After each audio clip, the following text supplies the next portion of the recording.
नमस्कार। आज के इस वीडियो में जनसत्ता के संपादकीय से 548 शब्दों के डिक्टेशन को हम लोग लेने वाले हैं। लेकिन अगर आपको ये नहीं पता है कि इन 548 शब्दों की आउटलाइंस क्या होंगी, तो आप हमारे शॉर्ट हैंड टीम ऐप को प्ले स्टोर से डाउनलोड कर सकते हैं। ऐप पर इस पूरे आर्टिकल को शॉर्ट हैंड यानी संकेत लिपि में ट्रांसलेट करके आपको दिया जाएगा। और अगर आपको इस डिक्टेशन के PDF की ज़रूरत है तो PDF भी आपको इसी ऐप पर ही मिलेगा। ऐप का लिंक इसी वीडियो के ठीक नीचे डिस्क्रिप्शन बॉक्स में भी आपको मिल जाएगा। इस डिक्टेशन को हम 3 अलग अलग स्पीड में लेंगे। पहली बार में 70 की स्पीड में, दूसरी बार में 80 की स्पीड में, तो तीसरी और आखिरी बार में इसी डिक्टेशन को हम लोग 90 की स्पीड में लेने वाले हैं। तो 70 की स्पीड में आपका डिक्टेशन स्टार्ट होगा 5 सेकंड के बाद। तब तक के लिए आप रेडी रहें।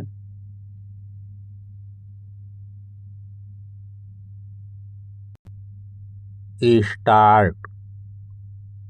पश्चिम बंगाल में विधानसभा चुनाव के नतीजों के बाद वहां विपक्ष की राजनीति में शुरू हुई उथल पुथल से फिर यही जाहिर हुआ है कि आज सिद्धांत और विचारधारा की राजनीति के तकाजे पीछे छूट चुके हैं। राज्य में सत्ता से बाहर होने के बाद तृणमूल कांग्रेस बहुस्तरीय मुश्किलों से जूझ रही है। भाजपा की सरकार बनने के बाद राज्य में कई जगहों पर तृणमूल कांग्रेस के कार्यकर्ताओं से लेकर बड़े नेताओं तक पर प्रत्यक्ष हमले हुए, मगर इस सब के बीच विधानसभा के लिए चुने गए कई विधायकों के अलग होने का फैसला पार्टी के लिए एक बड़ा झटका है।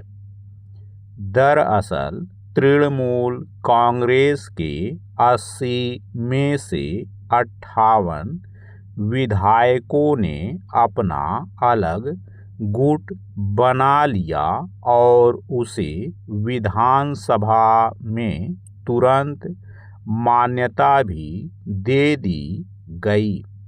यूं इस बगावत का सिरा तृणमूल के 2 विधायकों ऋतव्रत बनर्जी और संदीपन साहा को पार्टी विरोधी गतिविधियों के आरोप में निष्कासित किए जाने से जुड़ा माना जा रहा है। इसके बाद ऋतव्रत बनर्जी ने अन्य विधायकों का समर्थन जुटाकर अपना अलग गुट बना लिया और खुद को विधानसभा में असली तृणमूल कांग्रेस घोषित कर दिया। पैरा। जाहिर है बीते करीब 3 दशक की राजनीति में ममता बनर्जी के नेतृत्व वाले तृणमूल कांग्रेस के लिए यह एक मुश्किल वक्त है। इससे हुए नुकसान को कम करने की कोशिश में पार्टी ने राज्य में अपनी सभी समितियों और आनुषंगिक संगठनों को भंग कर दिया, मगर एक साथ इतनी बड़ी संख्या में चुने हुए प्रतिनिधियों का पार्टी छोड़ना तृणमूल कांग्रेस के लिए संभवतः एक बड़ी चुनौती साबित हो सकता है। हालांकि पार्टी से अलग होने की घोषणा करने वाले विधायकों की संख्या चूंकि 2/3 से ज़्यादा है, इसलिए दल बदल कानून के प्रावधानों का कोई असर नहीं पड़ेगा। लेकिन इससे फिर यही सवाल उठा है कि देश की राजनीति में अवसरों का लाभ उठाने की यह कैसी प्रवृत्ति है कि जिसमें जनता के भरोसे का ख्याल रखना अब एक गैर महत्व का विषय माना जाना लगा है। यह भी विचित्र है कि ऐसी बगावत आम तौर पर अपनी पार्टी के सत्ता से बाहर होने या सरकार बनाने के गणित में कमजोर होने के बाद ही देखी जाती है। पैरा पश्चिम बंगाल में तृणमूल कांग्रेस में बगावत को करीब 4 साल पहले महाराष्ट्र में शिवसेना की टूट की तरह देखा जा रहा है, जब एकनाथ शिंदे के नेतृत्व में कई विधायकों ने उद्धव ठाकरे से खुद को अलग कर लिया था। इसके बाद आखिरकार पार्टी का नियंत्रण उद्धव ठाकरे से एकनाथ शिंदे के हाथ में चला गया था। इसमें लोकतांत्रिक अधिकारों की दलील दी जा सकती है, मगर सवाल है कि किसी खास पार्टी के सिद्धांत और उसकी विचारधारा के आधार पर जनता का समर्थन और जीत हासिल करने के बाद अचानक उसे छोड़ देना किस तरह लोकतंत्र को मजबूत करेगा। राजनीति में शुचिता और सिद्धांतों की बुनियाद की अहमियत को कायम रखने के लिए दल बदल कानून लाया गया था, मगर ऐसा लगता है कि उसके प्रावधानों को भी सिर्फ तकनीकी कसौटी पूरा होने के दायरे में समेट दिया गया है। हाल के वर्षों में यह प्रवृत्ति तेजी से जोर पकड़ रही है, जिसमें किसी भी कीमत पर सत्ता का सिरा थामने के लिए चुनाव में जीते हुए प्रतिनिधियों को इस बात का ख्याल रखना बिल्कुल जरूरी नहीं लग रहा है कि उन्हें जनता ने किन सिद्धांतों, वादों या राजनीति की वजह से चुना था। स्टॉप।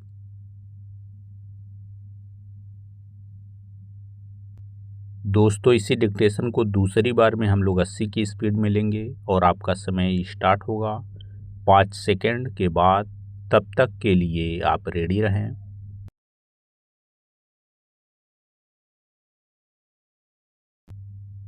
स्टार्ट।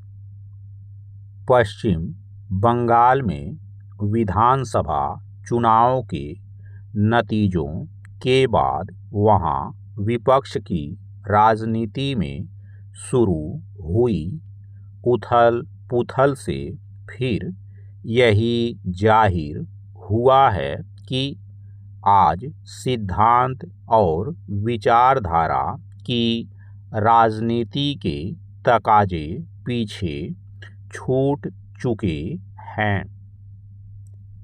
राज्य में सत्ता से बाहर होने के बाद तृणमूल कांग्रेस बहुस्तरीय मुश्किलों से जूझ रही है। भाजपा की सरकार बनने के बाद राज्य में कई जगहों पर तृणमूल कांग्रेस के कार्यकर्ताओं से लेकर बड़े नेताओं तक पर प्रत्यक्ष हमले हुए, मगर इस सब के बीच विधानसभा के लिए चुने गए कई विधायकों के अलग होने का फैसला पार्टी के लिए एक बड़ा झटका है। दरअसल तृणमूल कांग्रेस के 80 में से 58 विधायकों ने अपना अलग गुट बना लिया और उसे विधानसभा में तुरंत मान्यता भी दे दी गई। यूं इस बगावत का सिरा तृणमूल के 2 विधायकों ऋतव्रत बनर्जी और संदीपन साहा को पार्टी विरोधी गतिविधियों के आरोप में निष्कासित किए जाने से जुड़ा माना जा रहा है। इसके बाद ऋतव्रत बनर्जी ने अन्य विधायकों का समर्थन जुटाकर अपना अलग गुट बना लिया और खुद को विधानसभा में असली तृणमूल कांग्रेस घोषित कर दिया। पैरा जाहिर है बीते करीब 3 दशक की राजनीति में ममता बनर्जी के नेतृत्व वाले तृणमूल कांग्रेस के लिए यह एक मुश्किल वक्त है। इससे हुए नुकसान को कम करने की कोशिश में पार्टी ने राज्य में अपनी सभी समितियों और आनुषंगिक संगठनों को भंग कर दिया, मगर एक साथ इतनी बड़ी संख्या में चुने हुए प्रतिनिधियों का पार्टी छोड़ना तृणमूल कांग्रेस के लिए संभवतः एक बड़ी चुनौती साबित हो सकता है। हालांकि पार्टी से अलग होने की घोषणा करने वाले विधायकों की संख्या चूंकि 2/3 से ज़्यादा है, इसलिए दल बदल कानून के प्रावधानों का कोई असर नहीं पड़ेगा।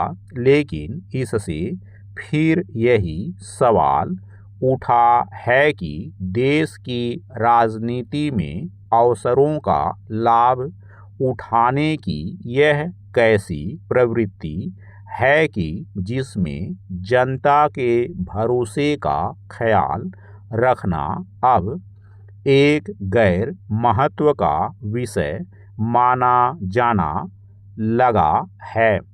यह भी विचित्र है कि ऐसी बगावत आम तौर पर अपनी पार्टी के सत्ता से बाहर होने या सरकार बनाने के गणित में कमजोर होने के बाद ही देखी जाती है। पैरा पश्चिम बंगाल में तृणमूल कांग्रेस में बगावत को करीब 4 साल पहले महाराष्ट्र में शिवसेना की टूट की तरह देखा जा रहा है, जब एकनाथ शिंदे के नेतृत्व में कई विधायकों ने उद्धव ठाकरे से खुद को अलग कर लिया था। इसके बाद आखिरकार पार्टी का नियंत्रण उद्धव ठाकरे से एकनाथ शिंदे के हाथ में चला गया था। इसमें लोकतांत्रिक अधिकारों की दलील दी जा सकती है, मगर सवाल है कि किसी खास पार्टी के सिद्धांत और उसकी विचारधारा के आधार पर जनता का समर्थन और जीत हासिल करने के बाद अचानक उसे छोड़ देना किस तरह लोकतंत्र को मजबूत करेगा। राजनीति में शुचिता और सिद्धांतों की बुनियाद की अहमियत को कायम रखने के लिए दल बदल कानून लाया गया था, मगर ऐसा लगता है कि उसके प्रावधानों को भी सिर्फ तकनीकी कसौटी पूरा होने के दायरे में समेट दिया गया है। हाल के वर्षों में यह प्रवृत्ति तेजी से जोर पकड़ रही है, जिसमें किसी भी कीमत पर सत्ता का सिरा थामने के लिए चुनाव में जीते हुए प्रतिनिधियों को इस बात का ख्याल रखना बिल्कुल जरूरी नहीं लग रहा है कि उन्हें जनता ने किन सिद्धांतों, वादों या राजनीति की वजह से चुना था। स्टॉप। दोस्तों, इसी डिक्टेशन को तीसरी और आखिरी बार में हम लोग 90 की स्पीड में लेंगे और आपका समय स्टार्ट होगा 5 सेकंड के बाद। तब तक के लिए आप रेडी रहें।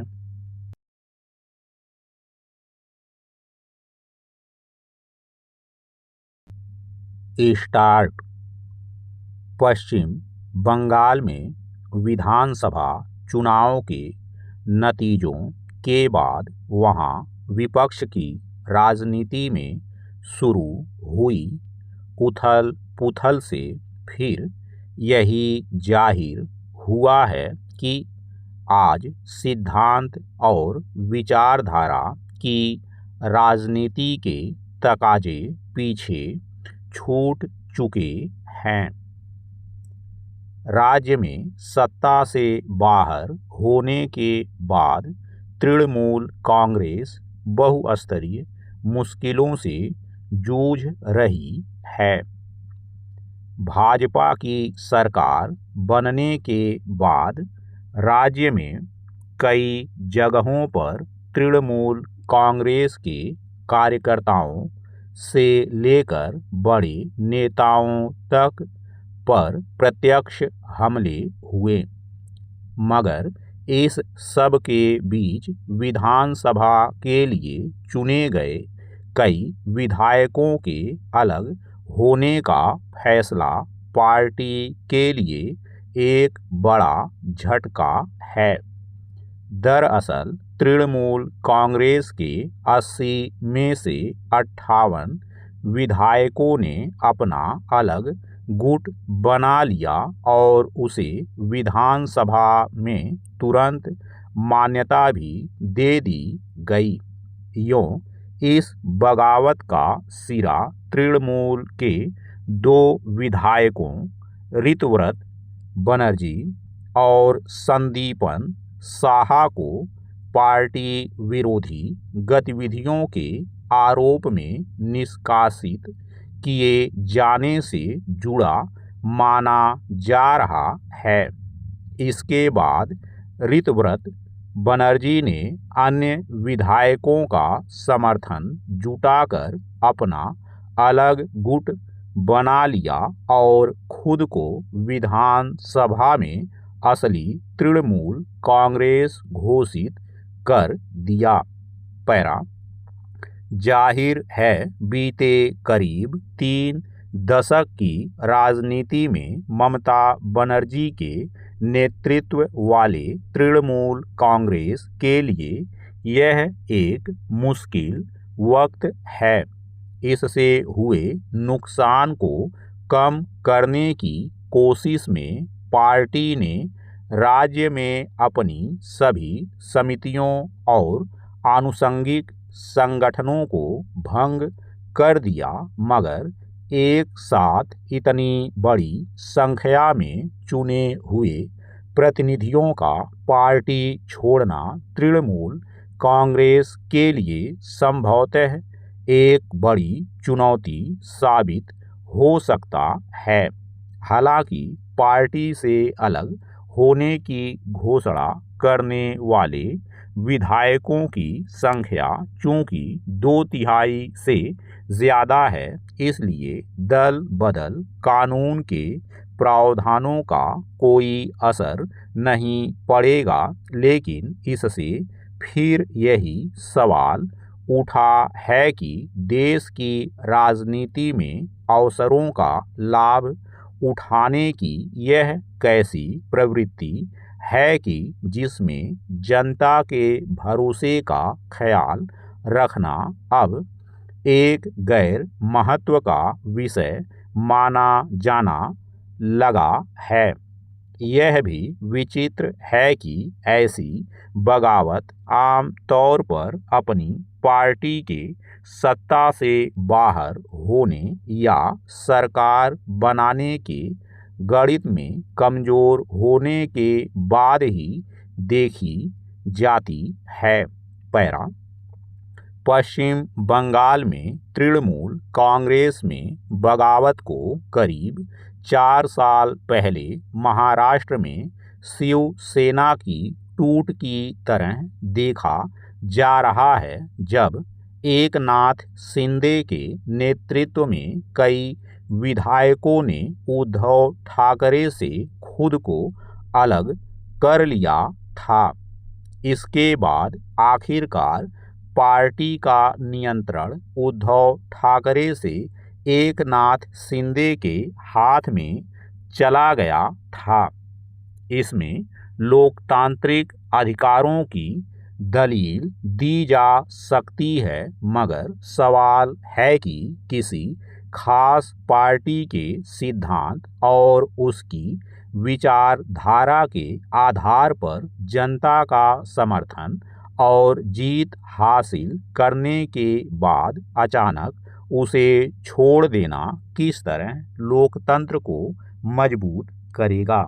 राजनीति में शुचिता और सिद्धांतों की बुनियाद की अहमियत को कायम रखने के लिए दल बदल कानून लाया गया था, मगर ऐसा लगता है कि उसके प्रावधानों को भी सिर्फ तकनीकी कसौटी पूरा होने के दायरे में समेट दिया गया है।